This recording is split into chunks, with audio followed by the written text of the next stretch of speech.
जय हिंद दोस्तों। आज बात करेंगे साइकोलॉजी क्लास 12th चैप्टर 1 जिसका नाम है मनोवैज्ञानिक गुणों में विभिन्नताएं।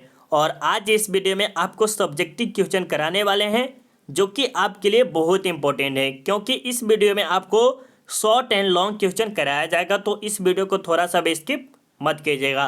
तो चलिए हम यहाँ से स्टार्ट करते हैं। और स्टार्ट करने से पहले मेरे दोस्त एक बात और बताएंगे, यह जो वीडियो है साइकोलॉजी जिसे हिंदी में मनोविज्ञान कहते हैं, जो कि क्लास 12th के स्टूडेंट के लिए चैप्टर 1 जिसका नाम है मनोवैज्ञानिक गुणों में विभिन्नताएं, इसमें आपको सब्जेक्टिव क्वेश्चन कराया जाएगा जो कि आपके बोर्ड एग्जाम में बहुत ही ज़्यादा चैप्टर 1 से प्रश्न पूछे जाते हैं।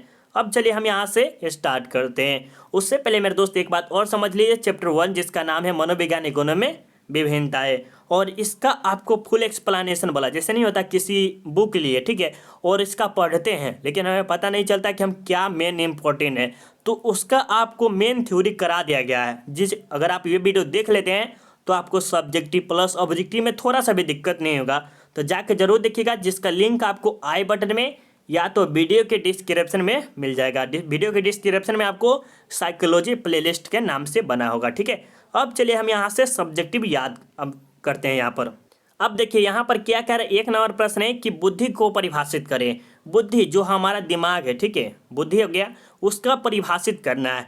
नई परिस्थितियों में बेहतर तरीके से काम करने के लिए अपने व्यवहार और प्रतिमान को पुनर्गठित करना बुद्धि कहलाता है। अर्थात समझे नहीं सर, तो समझिए, एक बात समझिए, नई परिस्थिति अर्थात जैसे आप परीक्षा देने वाले हैं, तो ये क्या है, परीक्षा क्या एक तरह से परिस्थिति है। बेहतर तरीके से काम करने के लिए अपने व्यवहार और प्रतिमान को पुनर्गठित करना बुद्धि कहलाता है। जैसे आपका एग्जाम आने वाला है, उस टाइम अगर बेहतर तरीके से आप काम करते हैं एवं व्यवहार से अच्छे तरह से प्रतिमान करते हैं तो आपका जो रिजल्ट है बहुत ही अच्छा कहलाएंगे। यह किस पे आधारित है, बुद्धि पे आधारित है। चलिए ये समझ में आ गया, नहीं समझ में आए थोड़ा सा और आगे चलिए बात करते हैं। बुद्धि को परिभाषित करें, मतलब बुद्धि के परिभाषित है। बुद्धि को अनेक वैज्ञानिक ने सिद्ध किया, मतलब कि बुद्धि के जो है वो अनेक विद्वान ने किया है, ये भी कह सकते हैं। ये ज़्यादा खासकर बेस्ट रहेगा आपके लिए, इसे जरूर याद कर लीजिएगा। ये आपके 5 नंबर में पूछा जा सकता है, ठीक है। तो सबसे पहले हम जानेंगे स्टर्नबर्ग के अनुसार, इसके बाद बीने साहब के अनुसार, इसके बाद टर्मन के साहब के अनुसार। तो इसके बारे में देखते हैं क्या कह रहा है। बुद्धि एक सामान्य योग्यता है। क्या है, बुद्धि एक सामान्य योग्यता है जिसके द्वारा व्यक्ति नई परिस्थितियों में अपने विचारों को जानबूझकर समायोजित कर लेता है। मतलब कि जैसे नई नई परिस्थिति आ रही है, उसे क्या कहते हैं, अपने विचारों को जानबूझकर समायोजित कर लेता है, उससे अच्छा से फेस करता है और अच्छा से समझता है, ठीक है। ये हमारे स्टर्नबर्ग के अनुसार थे। बीने साहब के देखिए, किसी समस्या को समझना, उसके विषय में तर्क करना तथा किसी निश्चित निर्णय पर पहुंचना बुद्धि की आवश्यकता क्रियाएं हैं। समझिए इसका अर्थ क्या है, किसी समस्या को समझना, जैसे परीक्षा आ रहा है, ये क्या एक प्रकार की समस्या है, उसके विषय में तर्क करना और इसके विषय में तैयारी करना तथा निश्चित निर्णय पर पहुंचना और अच्छा रिजल्ट लाना, क्या है, यह बुद्धि की आवश्यकता है। ये आपको हम एग्जाम पे समझाएं ताकि आपको और अच्छा से समझ में आ सके। अब थोड़ा सा आगे चलते हैं। टर्मन साहब के अनुसार बुद्धि अमूर्त वस्तु के विषय में सोचने की शक्ति है। ये जो बुद्धि है क्या है, किसी वस्तु के सोचने की शक्ति है। जैसे कार आ रहे, ऐसे एक्सीडेंट नहीं कर जाए, उसे क्या है, बुद्धि हमारा सोच लेता है कि यहाँ से साइड हो जाए, नहीं तो ठक्कर लग जाते हैं। तो ये हमारा कुछ इंपॉर्टेंट था जो कि आपके लिए बहुत ही अच्छा था। समझ में आया कि नहीं आया, एक बात बताइएगा, समझ में आया होगा तो चैनल सब्सक्राइब कर लीजिए और बेल आइकन को ऑल क्यों कर लीजिएगा, क्योंकि इसी प्रकार का वीडियो आपको इस चैनल पे मिलती रहेगी। कर लीजिए, आपके लिए बेनिफिट होगा, ठीक है। अब चलिए थोड़ा सा आगे चलते हैं। बुद्धि की विशेषता को लिखे। बुद्धि की जो विशेषता है उसके बारे में लिखे। बुद्धि की विशेषता निम्नलिखित है। जो बुद्धि है उसकी विशेषता निम्नलिखित है। क्या क्या विशेषता है, यह समायोजन करने की योग्यता है। क्या है, समायोजन करने की योग्यता है। यह सीखने की योग्यता है, कोई चीज़ सीखते हैं, कोई गुरुजनों से हम कुछ सीखते हैं, ये क्या है, सीखने की योग्यता है। यह चिंतन की योग्यता है, किसी सोचने उचने की योग्यता है। इसमें सभी प्रकार की समझने की योग्यता है, सभी प्रकार की समस्या को समझने की योग्यता है, किसमें, बुद्धि में। तो ये आपके कुछ उदाहरण हम देते हैं, बहुत ही अच्छा से लिख के लाते हैं, क्योंकि आपके लिए हम सोचते हैं कि अच्छा से अच्छा देने की कोशिश करें, ठीक है। अब चलिए थोड़ा सा आगे चलते हैं। बुद्धि तथा ज्ञान में अंतर लिखिए। ये जो बुद्धि और ज्ञान है उसमें अंतर लिखना है। तो देखिए क्या क्या कह रहा है, बुद्धि तथा ज्ञान एक दूसरे के पूरक है। मतलब कि जो बुद्धि और ज्ञान है थोड़ा मोड़ा डिफरेंस है, पूरा डिफरेंस नहीं, थोड़ा मोड़ा डिफरेंस है। अर्थात दोनों के बीच अन्योन्यास्य संबंध है। क्या है? अनुनासिक। जैसे मछली है ना, वह पानी, मछली और पानी का क्या अनुनासिक संबंध है। मछली अगर पानी से निकला तो मछली मर गई। उसी प्रकार बुद्धि और ज्ञान दोनों अनुनासिक संबंध है, दोनों का थोड़ा मोड़ा डिफरेंस है। अर्थात दोनों के बीच अंतर दिखाई नहीं देता है, मतलब दोनों के बीच अंतर दिखाई नहीं देता है। फिर भी ज्ञान को न तो बुद्धि कहा जा सकता है और न ही बुद्धि को ज्ञान कहा जा सकता है। इस आधार पर ज्ञान एवं बुद्धि में कुछ अंतर इस प्रकार है, जो कि ये 5 नंबर में पूछा जाएगा। ठीक है, चलिए क्या कह रहा है, बुद्धि व्यक्ति की जन्मजात क्षमता है। बुद्धि जो है बचपन से ही दिया जाता है, जबकि ज्ञान अर्जित क्षमता है। ज्ञान जो हम करते हैं कि इसके पास ये स्किल अच्छा आ गया, मतलब इसे ज्ञान कहते हैं। तो ये क्या जन्मजात नहीं है, ये होता है अपने मन से अर्जित किया जाता है।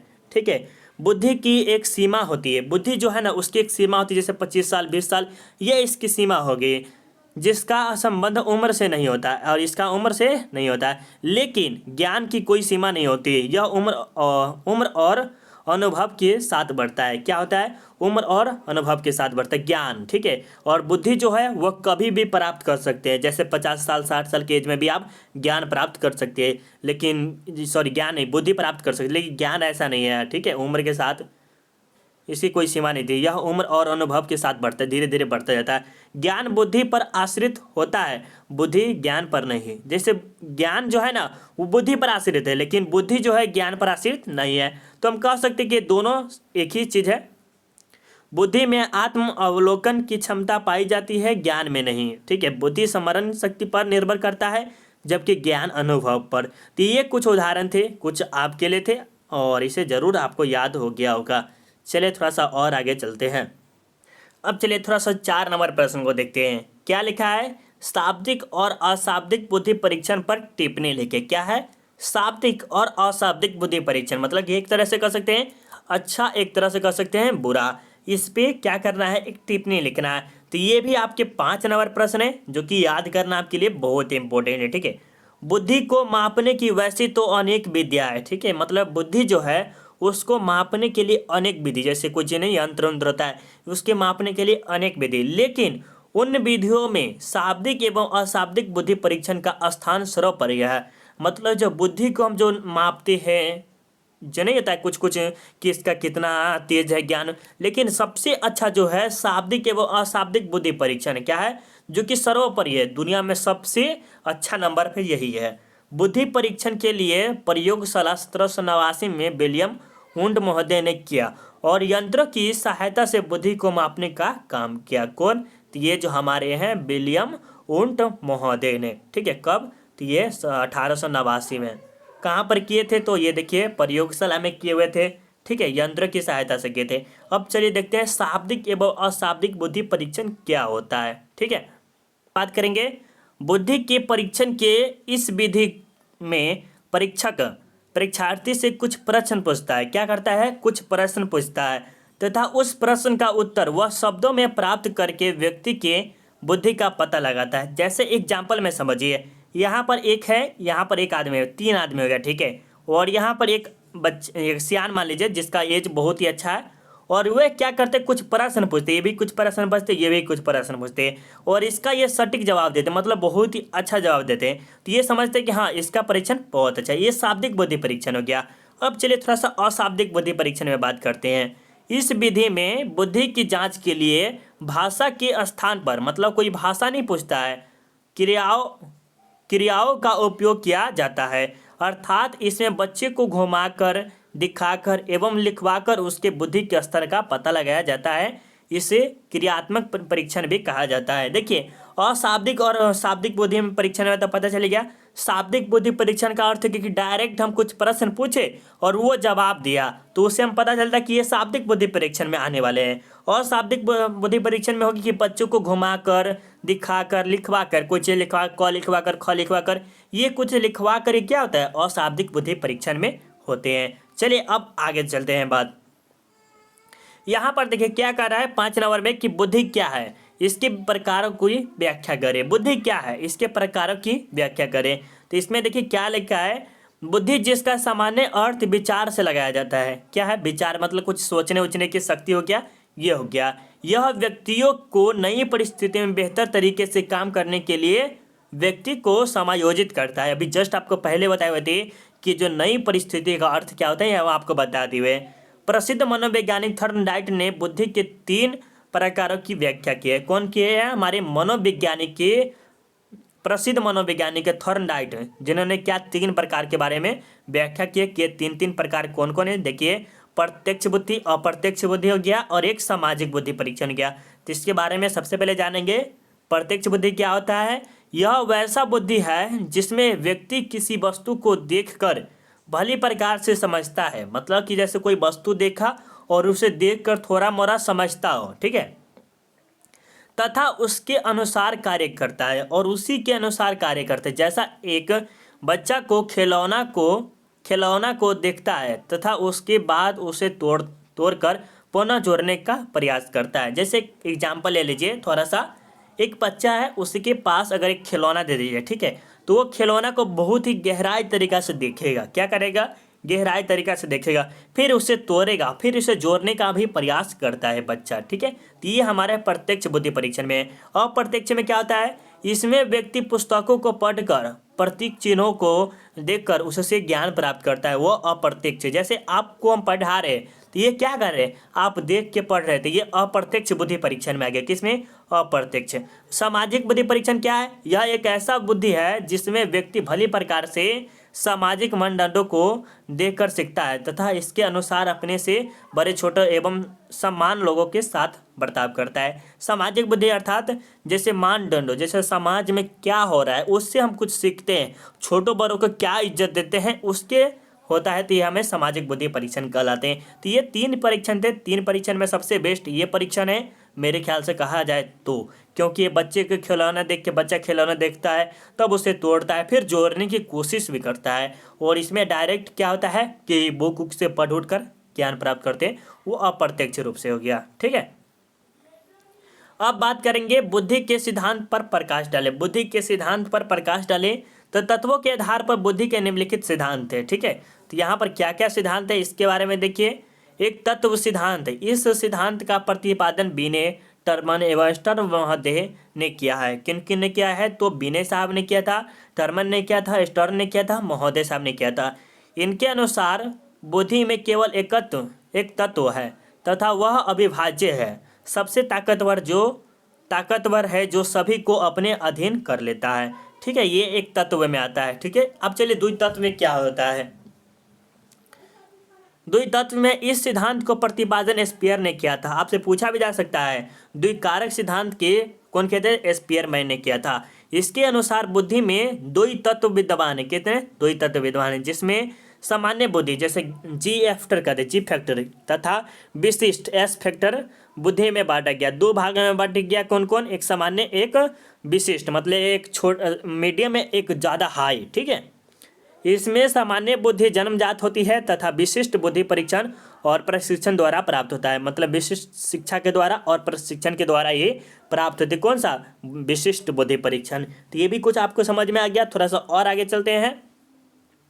बहुतत्व बुद्धि सिद्धांत क्या होता है। इस सिद्धांत का प्रतिपादक थ्रस्टन महोदय ने किया। इनके अनुसार बुद्धि में एक नहीं अनेक तत्व है, मतलब जो बुद्धि है ना उसमें अनेक प्रकार के तत्व है और अनेक प्रकार से वो कार्य करते हैं, ठीक है। समूह खंड सिद्धांत क्या है। इस सिद्धांत का प्रतिपादन स्पियरमैन ने किया है।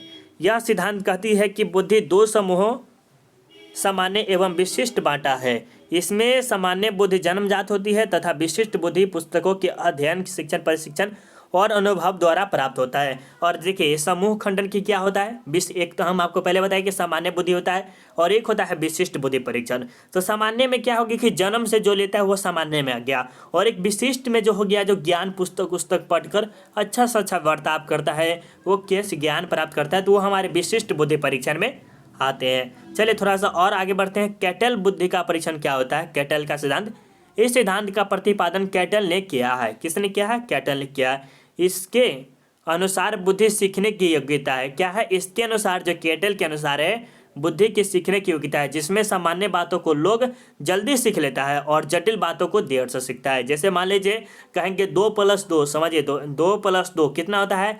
4 होता है, तो ये जल्दी समझ जाएगा, ठीक है। और उसी के बोलेंगे 2, इसको बोलेंगे ये 2√24, ये सब समझाएंगे। जैसे ये हो गया 25, तो ये सब 25 नहीं 24 है, ठीक है। तो ये समझाएंगे थोड़ा सा जटिल में समझेगा, ठीक है। चलिए अब आगे बात करते हैं।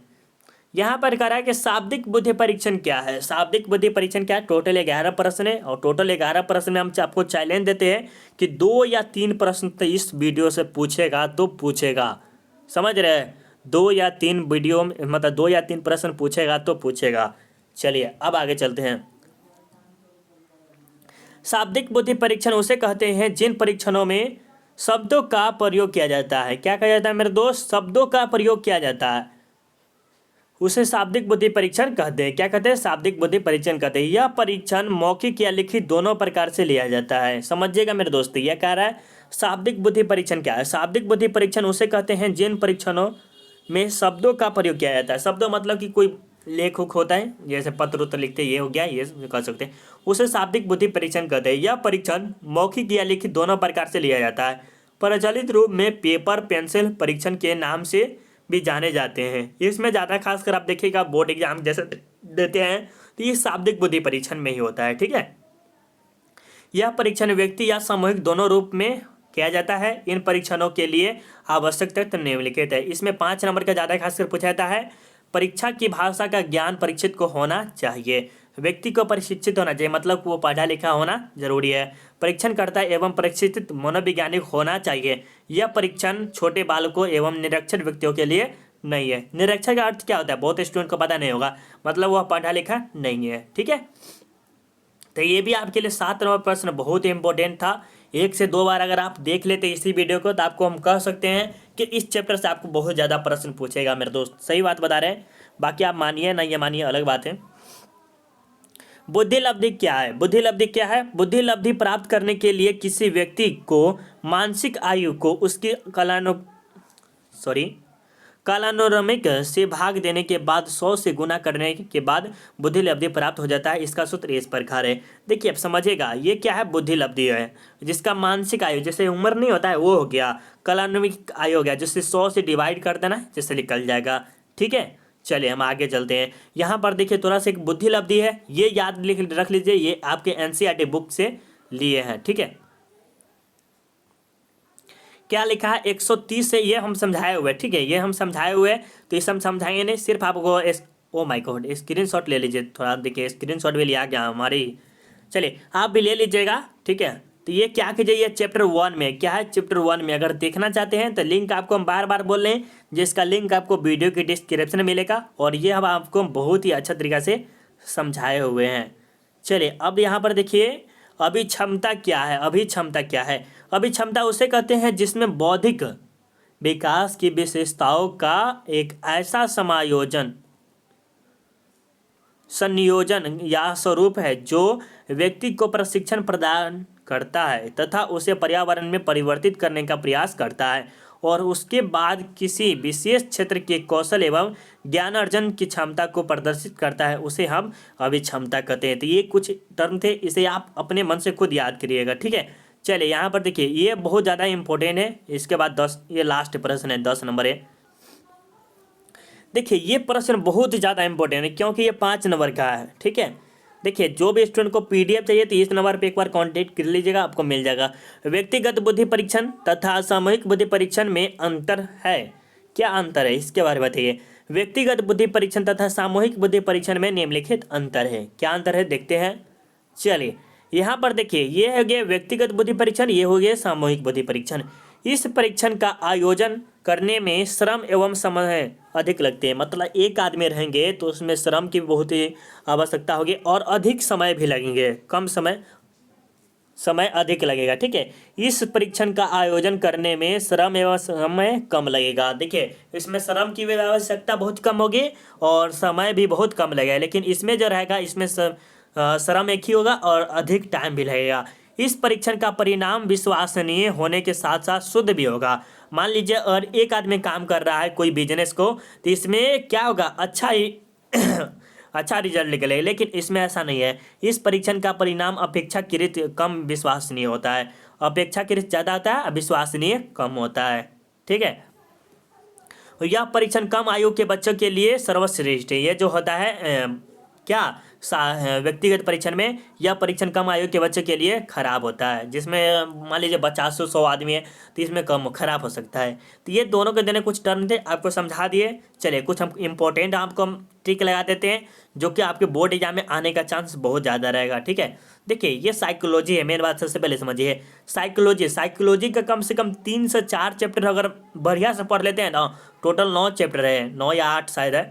अगर पूरा का पूरा अगर 3 से 4 चैप्टर अगर पढ़ लेते हैं ना बढ़िया से, तो आप बोर्ड एग्जाम में बहुत ही अच्छा नंबर ला सकते हैं, हम इतना कह सकते हैं। ठीक है, क्योंकि चैप्टर 1 हाईली बहुत ज़्यादा प्रश्न पूछा जाता है चैप्टर 1 से, तो हम इसमें नहीं कह सकते कि कौन VVI कौन MVVI। मानिए तो सब VVI है इसमें, मानिए तो इस चैप्टर में, क्योंकि अगर आप उससे भी अच्छा खासा नंबर लाना चाहते हैं तो इसका आपको मेन एक्सप्लेनेशन वाला वीडियो कराया गया, तो वो जाके देखिए, जिसका लिंक आपको वीडियो के डिस्क्रिप्शन में मिलेगा। ठीक है, चलिए यहाँ पर ये सभी के सभी प्रश्न बहुत हाईली है एकदम, जो कहिए मेरे दोस्त, ये सभी के सभी प्रश्न, एगो अभिक्षमता वाला जो है वो नहीं ज़्यादा खास करें। देखिए एगो ये वाला खाली आपको नहीं आ सकता, अभिक्षमता वाला ये भी, लेकिन 3 साल लगातार पूछा है, ये प्रश्न भी 3 साल लगातार पूछा है। ठीक है, अब चलिए आपसे अगर आप PDF चाहिए तो देखिए, अगर PDF पेड कोर्स में ज्वाइन होना चाहते हैं तो आप एक बार इस नंबर पे मैसेज कीजिएगा, तो आपको ग्रुप में ऐड कर देंगे।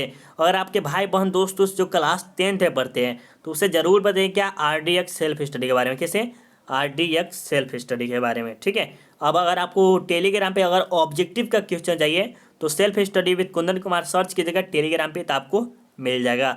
चलिए मिलते हैं अगले वीडियो में। जय हिंद, जय भारत। वीडियो कैसा लगा आप हमें ज़रूर बताइएगा, सब्सक्राइब जरूर कर लीजिएगा।